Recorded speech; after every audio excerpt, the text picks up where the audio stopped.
I remember a motorcycle gang drove by my mom and I. We were in a car driving somewhere, and I was looking at them, and she was like, "Stop looking at them. They'll kill you if you look at them twice."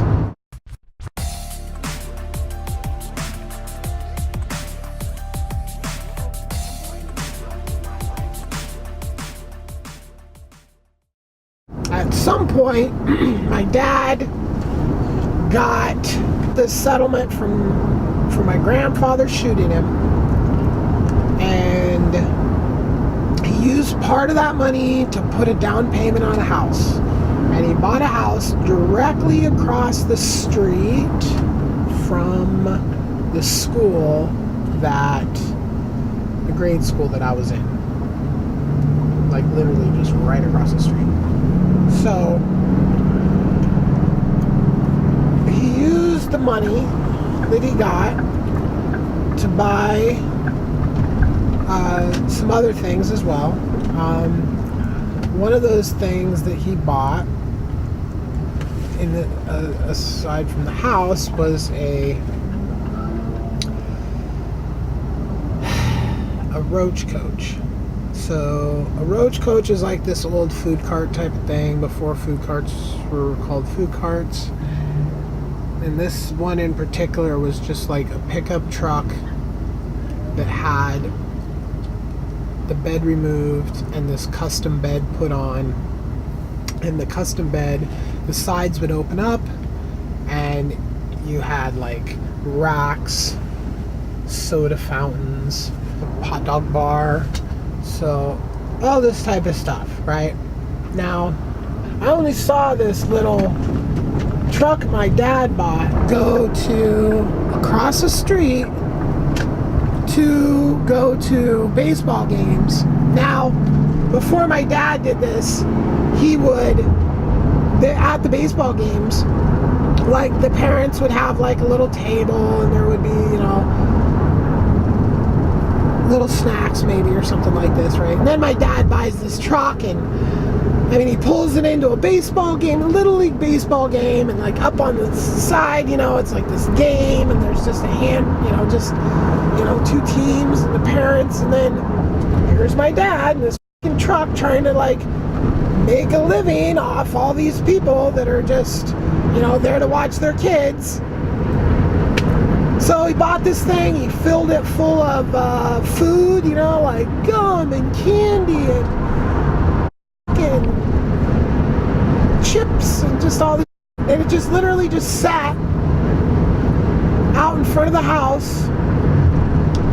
And at some point, I just started like snagging some of the shit to eat.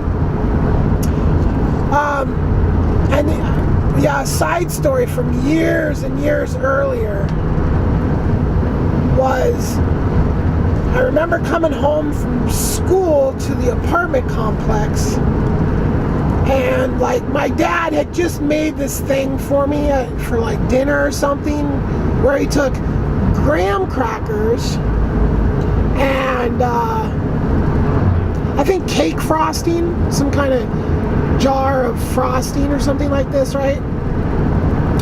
Not that cake frosting, it tastes like cake. It was like more, I don't know. Anyway, like chocolate spread or something in these graham crackers, and or he put one in my lunch or something like that, and it was just like so good. I went home, I got out the graham crackers and all the stuff, and I made like a whole plate of them, right? And I was sitting down, I was gonna eat them, and he walks in, and he just starts yelling at me, calling me all these names, a pig, and all this, and takes them away from me. And then he another time it was like those little ramen packs.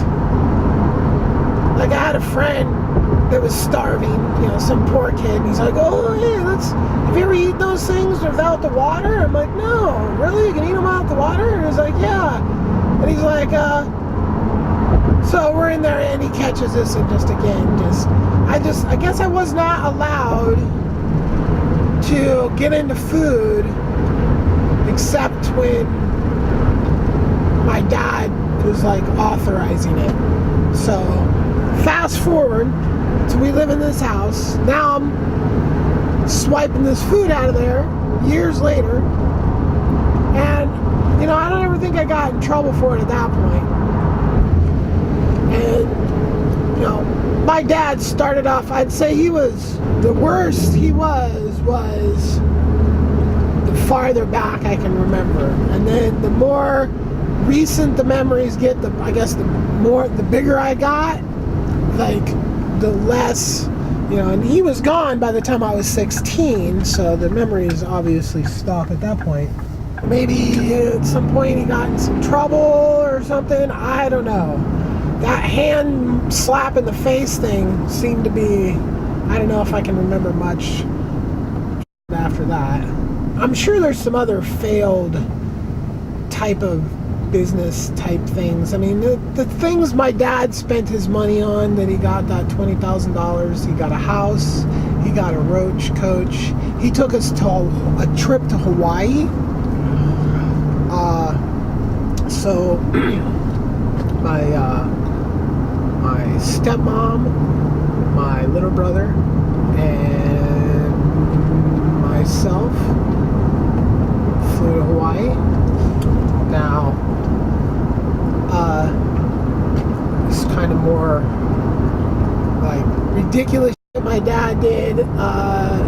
Was one of the main things I remember about this trip to Hawaii was we went out to this island that was like a little, I think we went to Maui, and there was a little island off of Maui that was shaped like half a moon, crescent moon, and we went on like a really nice boat that had a really nice lunch, because I know it was really nice because they just kept telling us how that boat had the best lunches.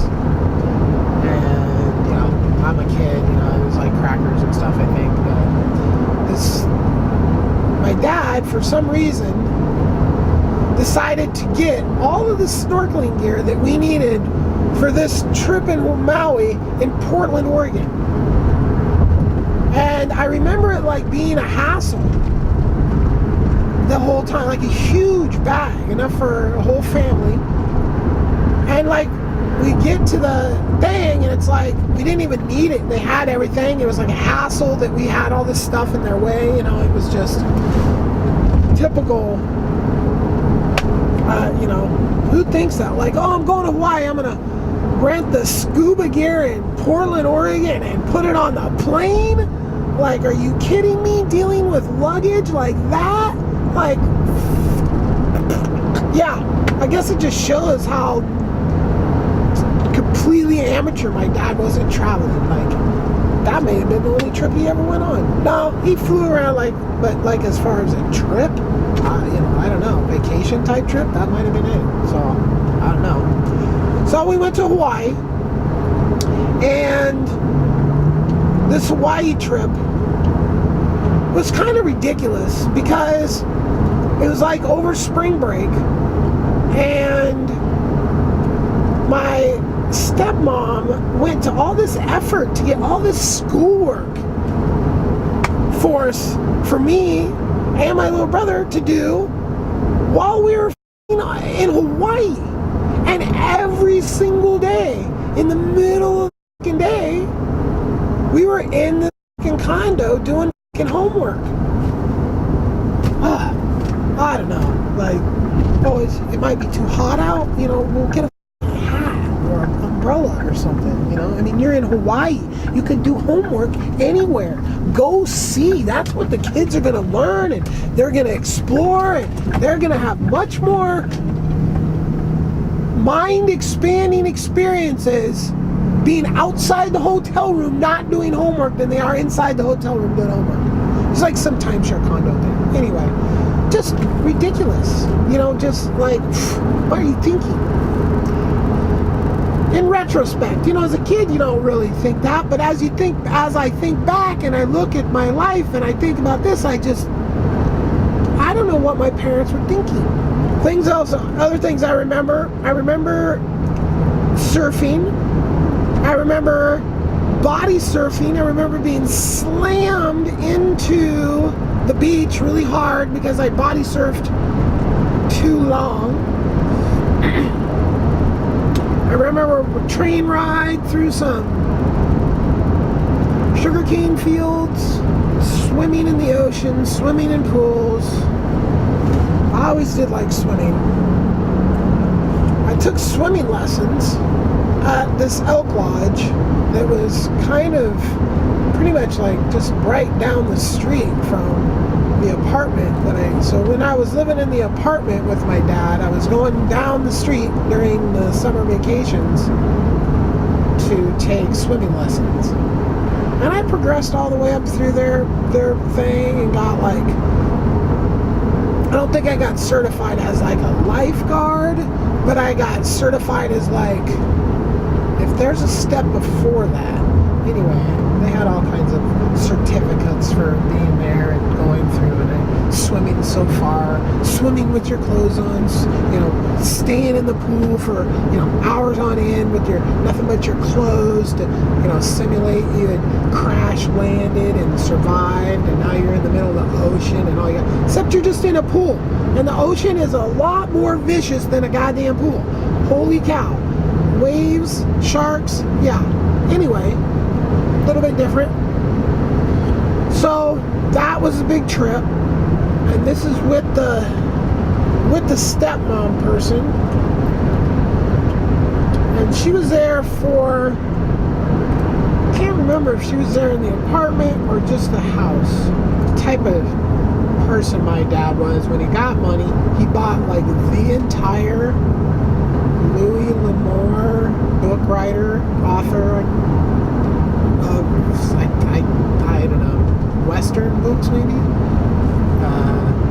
They all looked really nice, probably fake leather cover or something like this, but he had a huge library.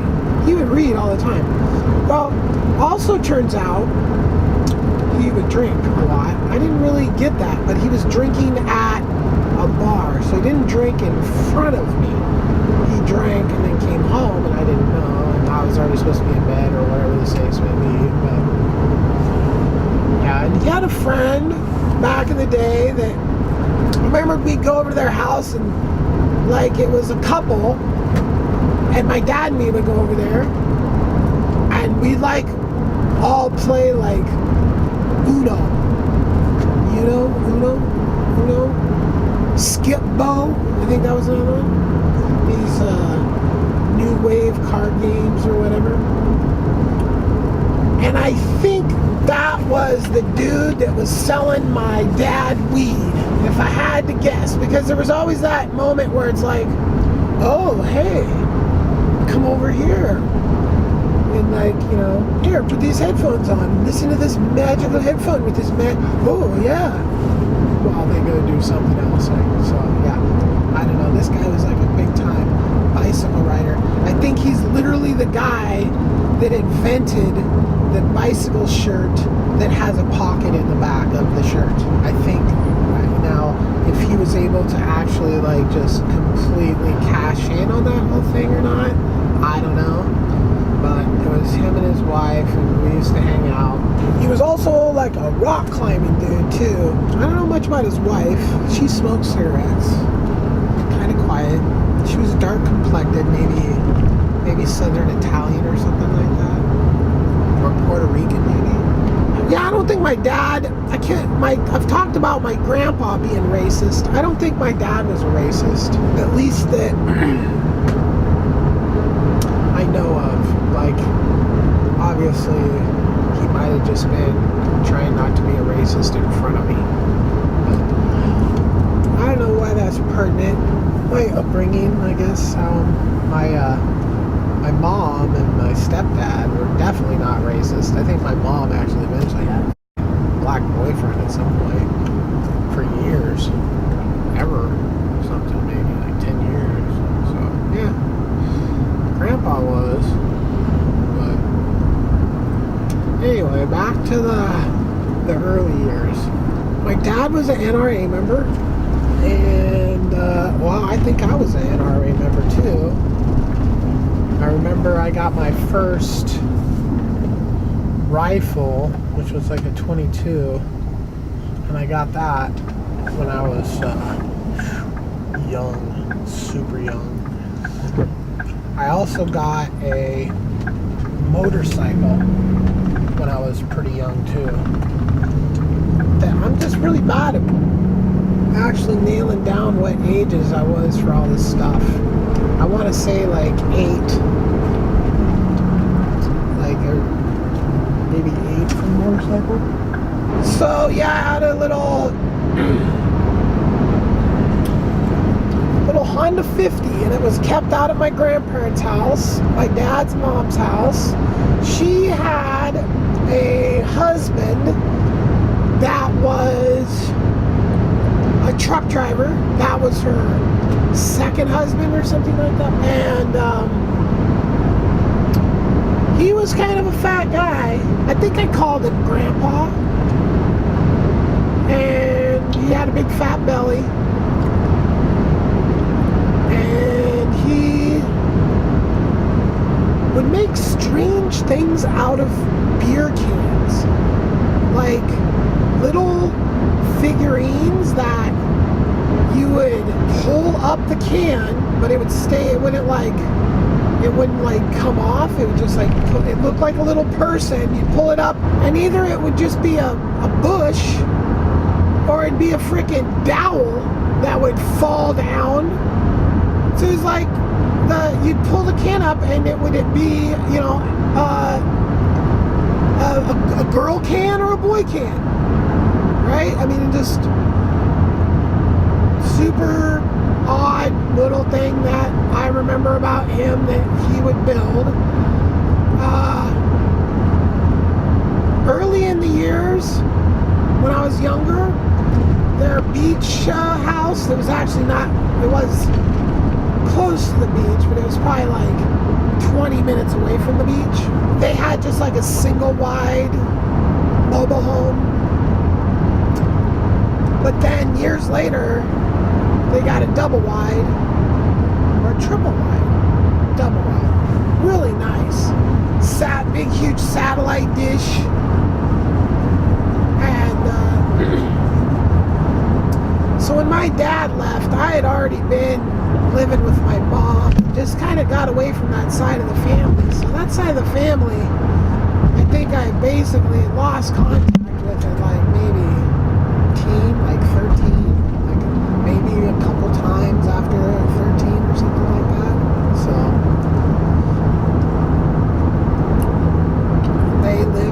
they had 2 houses. They had one on the coast and one, and then he was a truck driver. I don't know if he had some crazy like sleeping truck thing or whatever. Not quite sure. He was nice. Dad had 2 sisters, and they were by the guy that died. If we talked about them, the one aunt, I always thought she was really pretty. I mean, I always was like, wow, she's just really pretty. And she had a daughter, my cousin, and her sister became friends. So my other aunt became friends with my stepmom. After my dad left, they became friends. Now, I think they were into speed. I think my aunts had drug problems. I think my one aunt with the cousin, I think her husband was something crazy. Like, that dude, he was like a hawk shop owning, big fat jade ring having, tan all the time, cigar smoking, you know, like always had money, always doing stuff, right? And their house was burned down at one point. I don't know if it was burned down or if it burned down, but anyway, they died young. My aunts, they died young. I have no idea what's going on with my cousin. I have no idea what's going on with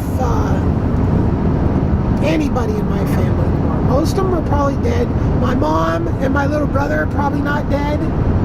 My mom might be dead, not sure. Don't keep up. Later stories will explain everything. So, they had it. Yeah, weird stuff. So my grandpa had those little can doll things that had the private parts underneath the cans, right? So he had that. And then other weird stuff like a poster of toilet paper on a bicycle setup that was like run over a toilet. Just strangeness like that. And I guess so he had like a funny sense of humor maybe or something like that. But their house in Portland was always very nice, taken care of. Grandma was just always canning. There was just so much food canning, it was just insane. So, yeah, I think that one aunt of mine was like a super drug addict, like an Uber bikers, crazy bikers. I remember hearing a story about some house she lived in, and there was like motorcycle parts in the kitchen cabinets or something, just crazy stuff. And back then, motorcycle gangs were scary. I remember a motorcycle gang drove by my mom and I. We were in a car driving somewhere, and I was looking at him, and she was like, "Stop looking at him.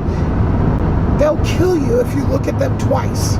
So the time that I was living with my dad, my mom and my little brother and my stepdad had one houseboat that they had like a roommate with, which he was like this guy that we called our Uncle Wog or something. I can't say it. I'm not saying names because it was Uncle blah blah blah Wog.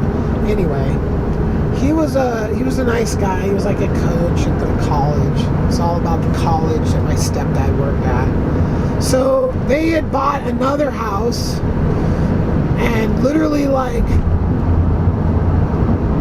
been remodeling the house while they lived in it. So my little brother grew up like having to step over open floors in a houseboat, to get to a bathroom or whatever, like it was a pretty ghetto houseboat they bought, and then they built this big 2-story nice houseboat, kind of a stupid shape. It's like a big L.